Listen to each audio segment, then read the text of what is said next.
I've got a bit of a problem today. The old i3's airbag lights come on. It's a very popular and common thing on BMWs to have the airbag light illuminated on your car. How are we going to fix an airbag fault? Well, first thing we need to do is we need to break out the think tool.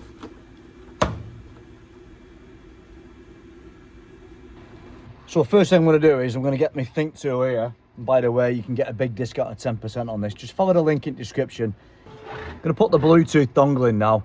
I'm going to read the fault codes. First step in any fault find, let's read the fault codes. Hopefully it's not the spiral cable or the airbag, because that's going to be expensive. I hope and I pray it's going to be the pretensioner in the seat, because it's a common fault with the wiring in the seatbelt pretensioner breaking, making and breaking, intermittent, that type of stuff. If it's the spiral, if it's an airbag fault, a driver's airbag fault here, unfortunately, it can be one of two. It can be the spiral cable, the clock spring, or it could be the airbag itself. And actually, when I was at BMW and at Schmiedman, I had both cases where it was the airbag on one case, it was the spiral on the other. Both are expensive, but the airbag's the most expensive.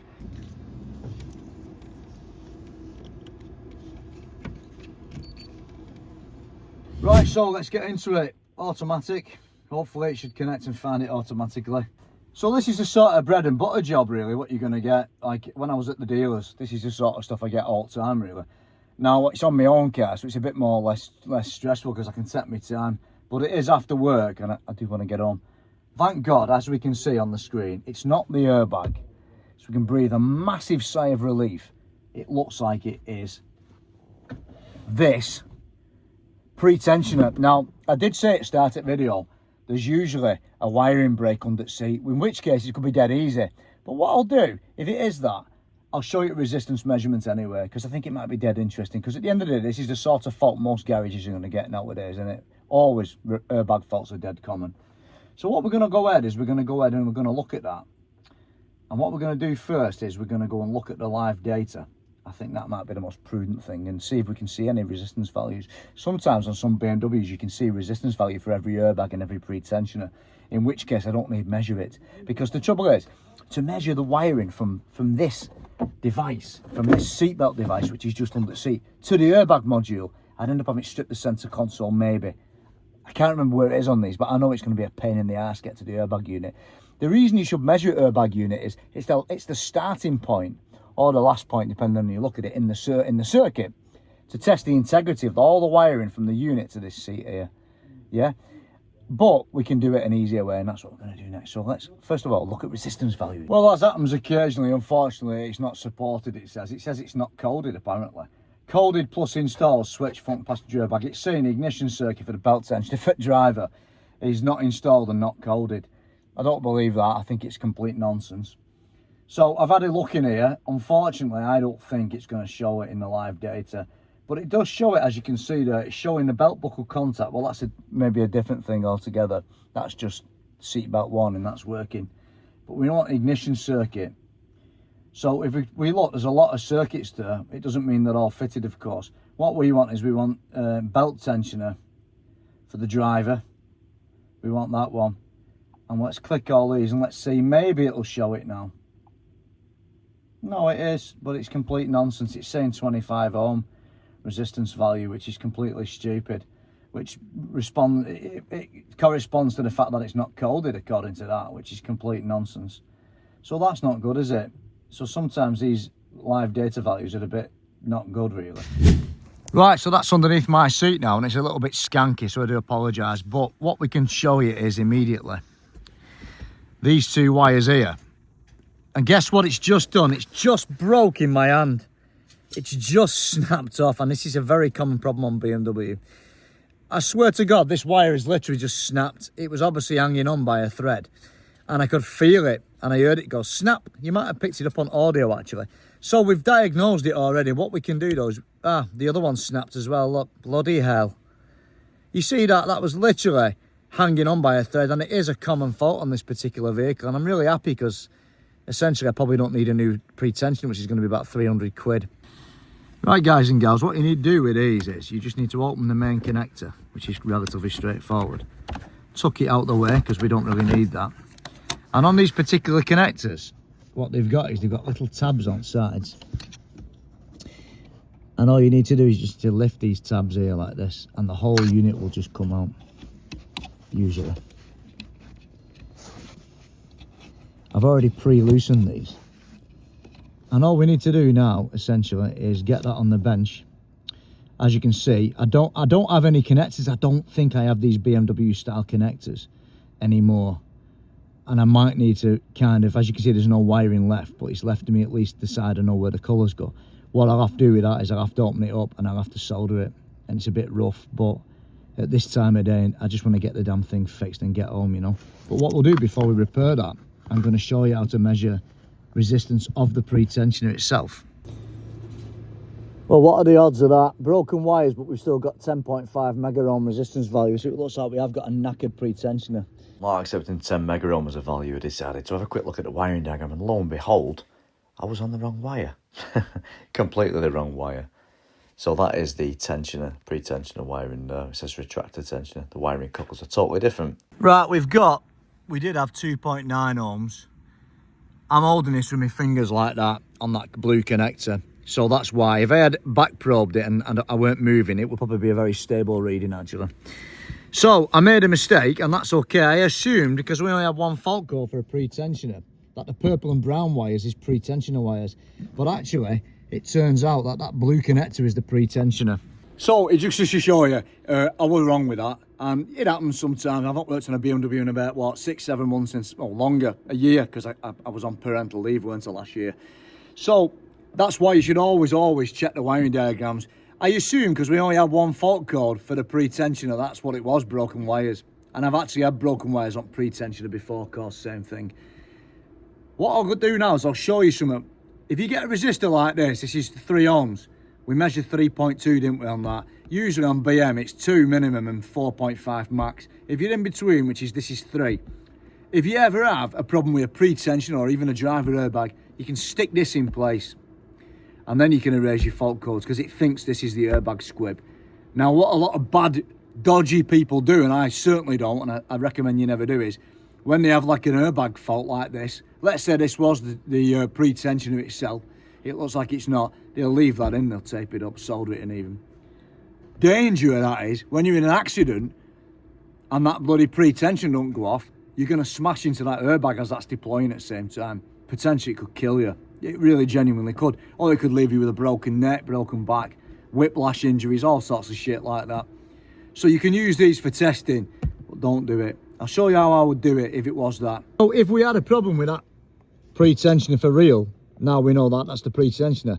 What I would do is, this bit's useless because that's to the pretensioner. We have to go to this harness here, harness connector here, which is going to the airbag. And you can see there, it's one of them black ones. What we would do is, we would then take this out to make sure we have the right one. And all we would do is we would take our resistor and we would put it across, let's say it's that one, across them pins like that. Yeah. Now the airbag, obviously we're going to have to do it, we're going to have to take all this off. And then we're going to plug it all back in without this casing on. It's a little bit dodgy doing it that way. And when we do that, and it's all built back up and it's back in there, all we've done, we've left that one out. Because it doesn't matter, because we know the component's okay. Let's say we had a bad component, or let's say it was a mega ohm value, we know we need a new pretensioner. We're going to then build this back up without the casing, and on this side of the black connector, we're going to put in our resistor, and that way we're going to be able to get good values and we can confirm the wiring's okay. And that's all it is. So what we're going to do now is we're just going to basically build it up. We need to now fix the wiring, extend that one because it's too tight from the factory anyway, for our seatbelt buckle warning system. And then we're going to then build it up. Right, so what we're going to do with this connector is we're going to open it up. Luckily on these, they're very, very straightforward. And what we're going to do is we're going to make a little paint mark there so I remember which side the purple one went, because I'm a bugger for forgetting which way they go. Because I'm going to put on 2 new wires here, you see. So I'm just going to mark that there now like that. So I know later, maybe look back at this video, which side was which. If we're really lucky, we might be able to just push this down like that. Thank God that came out. And it's actually a male pin. Now then, when you do these, the problem is you've got to, when you press them, they tend to stay pressed in. You need a little pin. This is too thick. You need a little drawing pin or something like that. You need to lift that tab back up. So I find if you get a pin, a really sharp one like this, you can just get it there underneath that tab and lift it up. I used to have nothing but problems at BMW doing this. It used to really get on my tits doing this. Because yes, occasionally I did have to reuse them. And all you need to do is just do that and lift it up so it just looks like that, and you can reuse the damn things. I always say, don't matter how you do it, as long as you get the job done. I just found this Mazda connector. I've mulled it and butchered it, but other than the end being a bit skanky, I'll just crimp that over. It's exactly the same connector as what I need. It don't matter how you fix stuff, as long as you fix it. So this Mazda one is basically the same connector. And I didn't squeeze the end down so much, so I don't need to pry it back up. So remember, that's our yellow one, that's where our purple wire went. Is it possible that this may go in and work? If it does, it's kind of like happy days, isn't it? Kind of thing. And it seems, yes, it does. All we need to do now is push our ceiling, and that's one side with a lovely new wire with a genuine pin. And all we need to do now is find another one, I guess. All we need to do now is pull our bad one out, that one that was completely mullered, and then try and find another one, I guess. Now, the big problem I've got now with this is, because we're an EV workshop, we don't generally do these type of fault finding repairs. But we do need to get, so we haven't got a solder in. I've got one my own, but I've no solder. So we've got one issue now. We've got a new pin, that's good. This one we can't use because I don't have a soldering iron. But what I do have is I have a little bit of wire which is good and strong left, because the brake is obviously at this point. Now, obviously it's got to go deep inside here. It's not going to leave much wire sticking out. But what I have got is I've got a crimp connector now. It's too big. If I get rid of all this now, cut the outer bit off and just crimp the inner bit as good as I can, I might be able to get it in there. So that's what we're going to have to do, unfortunately.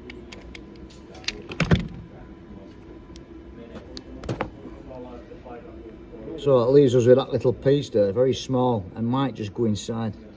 I know it's a bit Heath Robinson, but I've spent all my life doing stuff like this. As you can see, it will go inside there. It will go in. Pièce de resistance of the old Heath Robinson job. Let's wrap some tape, but let's wrap it lengthwise. Let's see if it goes into the harness connector, a bit like rolling a Rizzler. Do it too thick and it won't go into harness connector, but you do it just right and it'll be a lovely contact. Now, let's see if that goes in. Well, in the end, it's a bit Heath Robinson, but it did the job, didn't it? It's both locked in, both the same length, they're both straight. We're insulated. Okay, we've left the rubber out there, but that's no problem in my opinion. It's only under the seat, I'm not so worried about it. There's no moisture or nothing like that. So what we're doing now, we're just crimping this last one on. Remember the yellow? So brown is now going to our purple one. Yes, I'm using mole grips, vice grips. Why am I using them? Just because I want a right good fit, and that's it. This one goes first. You can't really get it the wrong way because there's a little tab on there. Our nicely repaired one, which is in the right way. Again, that can only go one way, or in theory it should. Hence why it won't go that way. So if we turn it round, it should go with a bit of luck. Yes, it does. So that is now done. That's locked in place. All we need to do now is check it, really, I guess. Job done, hopefully. Wire looks quite reasonable. It's not perfect, but it's secure, and I'd guarantee if it will my work, because at the end of the day, it's, you know, it's crimped nice and tight and it shouldn't come loose. Right then, let's get the old ignition on. Let's get the think tool fired up. Let's see if we've erased everything. With a bit of luck we have. And let's look at them resistance values again, just out of curiosity, for the pretensioner, and see what the situation is with that. No DTC, it's fixed the problem. Bit weird though, that wasn't it, that job? How it turned out, it was just a seatbelt buckle. Put the airbag light on, no airbag light on now. When we cut it, and they were kind of broke, weren't they? You could hear them maybe in the video. I put my fingers on wiggle test and it just come off in my hands. Funnily enough, didn't put the airbag light on when it was disconnected.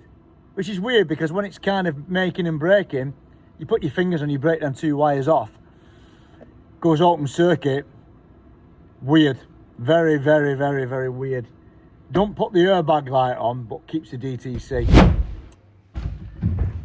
So in the end, don't assume broken wires is the circuit what is affected. We had the airbag light on for pretensioner.